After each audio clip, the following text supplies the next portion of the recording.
seated. Thank you. Man, what a beautiful day to do up here, Dr. Kavalier. What a wonderful setting and what a beautiful farm.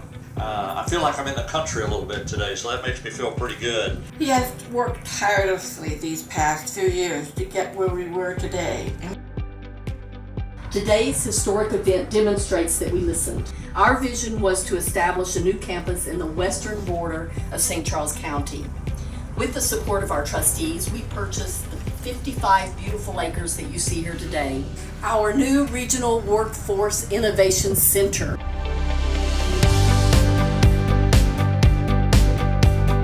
We built a team of experts to bring this project to life. Wentzville is the crossroads of the nation, so what better place for this new facility to be accessible to so many people in so many communities. We're in the top 10 for places for people to come to retire.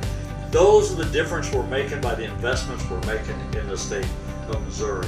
If you believe in the future, if you believe in our future generations to take our place someday, you have to give them an education and you have to give them training to be able to do that. Dr. Kavalier, the significant appreciation and thanking you and your team and your staff and all the folks who worked on this with the city of Wentzville for choosing Wentzville to be your site. And this is going to create a lot of economic development and growth in this area.